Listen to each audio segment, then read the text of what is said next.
So I've been meaning to get around to reviewing the Tokyo Ghoul Jack OVA, and I'm kind of glad I did because it's close to Halloween and this was a really fun ride. But I'll tell you one thing right now. For starters, with the Tokyo Ghoul Jack OVA, one of the biggest things is it's very, very rushed, because I remember, if I'm correct, there's quite a few chapters of Tokyo Ghoul Jack, and they kind of condensed it into this 30-minute OVA. So you get what should have been spanned across possibly maybe, I want to say 6 OVAs, something along the lines of that, or at least 3 OVAs, 4 OVAs, to spread out the story and spread out the content and make the mysteries a little bit more obscure, so that way you don't immediately catch it. It was kind of condensed all into one. So definitely a very rushed thing, but for what it was worth, the action was amazing. The action was superb. The art and animation was more on fucking point than ever with Tokyo Ghoul. So there was some highs with this one, but then again, the rushing aspect was kind of one of the biggest lows, because, I mean, for Christ's sake, this could have actually possibly even been an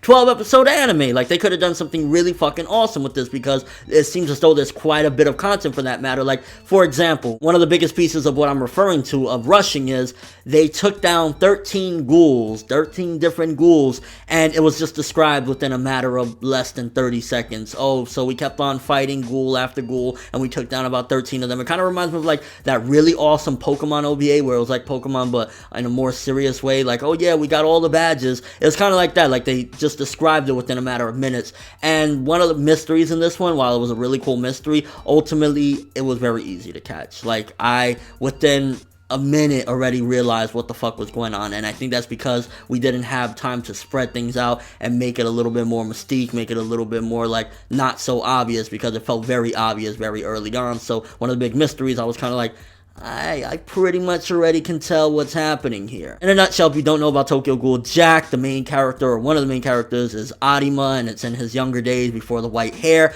But this OVA doesn't really add too much, so if you're expecting as far as like to find out what happened, why did he get white hair, what is his origin, or anything of that nature, you're not going to get this from this one. You're going to get a pretty sick little adventure from his early days, seeing him being a super OP main character at the age of 16. So that's the type of OVA you're going to expect from this. And again, that's not to detract from the fact that it was really awesome, and on an enjoyment level, you'll probably have a blast with this one, but it just really is very rushed and doesn't really reveal anything that we don't already know about Arima and his character. I guess you get a little bit more insight into some of his childhood, so to speak, but even then, it's still nothing that we didn't already know. The other main character, Fuda, was pretty cool to see. I know that he's one of the inspectors currently, if I'm correct, in Tokyo Ghoul, getting his origins as well, seeing that he was a street punk at one point, and, you know, things were complicated. I wish it would have been explained more. What was it that made him go from schoolboy to gangster back to schoolboy? There's just a lot of unexplained things with this, and again, that's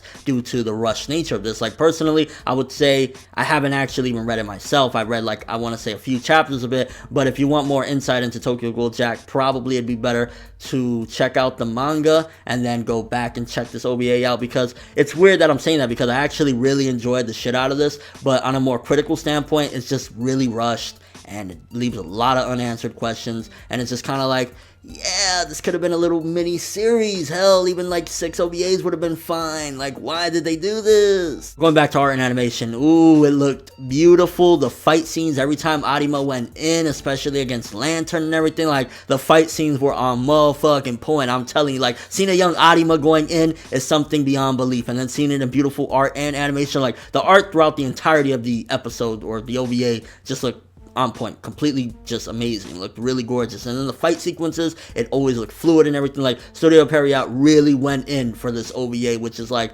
this, again, could have been a series. It looks so good. We also get to see the younger days of Yamori Jason. Definitely not as strong and as wicked as he ultimately became. I mean, to put it into perspective with kind of spoilers here, he gets fucked up very quick from a 16-year-old Arima. Granted, Arima is no pushover, but Jason, you know, later on down the road wouldn't have been taken down so easily and, you know, even run away. So I wish we would even get a little bit more about him as well. Like, this was the opportunity right here to expand and really get into some of these characters, and we didn't really learn too much either about young Jason or young Yamori. It was just kind of like, oh, he exists and he was around when he was younger. So yeah, overall, it was a fun ride. I would honestly say if I had to rate it on a scale of 1 through 10 as a standalone OVA, maybe you could pass it off as like a 7 out of 10. Very rushed, a lot of unanswered questions, doesn't really clear any mysteries about Arima or any of these characters from the past. It just kind of like shows a really awesome adventure without any context, anything that we kind of would like to know. But the art animation was on fucking point. The fight sequences was awesome,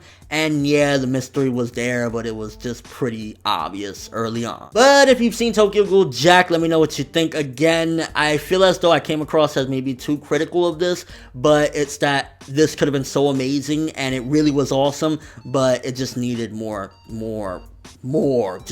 OVA in general, more episodes. Like even 3 or 4 OVAs would have sufficed, I felt, to showcase and demonstrate exactly what was trying to be told, and we could have got a little bit more exposition and info into these characters. So that's really the biggest complaint. I think if we had that, all the other problems that we had would have been cleared up, and this would have just been like on some 9 out of 10, 10 out of 10 shit, because it was, again, really fucking awesome to see. If you've seen Jack, let me know what you think. Did the manga do things a lot better? Should I actually go into the manga? I know the art and the manga, from what I did read, sucked major ass, so I'm not too looking forward to that, but I am looking forward to getting more exposition and more context to these characters and understanding them a little bit better, and hopefully getting something a little more out of Tokyo Ghoul Jack opposed to what the OVA delivered. And if you haven't seen it, I would still recommend checking it out because it was pretty fucking awesome. And being a fan, taking the critic aside, I would honestly say I'd still probably prefer checking out this OVA over the manga because it looked really gorgeous and the action was just really fun to watch. So yeah, that's what my take would be as just a fan. Yeah, that's all I have for this review. Thanks for watching. Hope you enjoyed. If you liked anything I had to say, or you like seeing a young Arima, drop me a like. I'd greatly appreciate it. And if you haven't subscribed, if you could do so as well, that'd be amazing. I'm ForneverWorld, and as always, people, have an awesome day.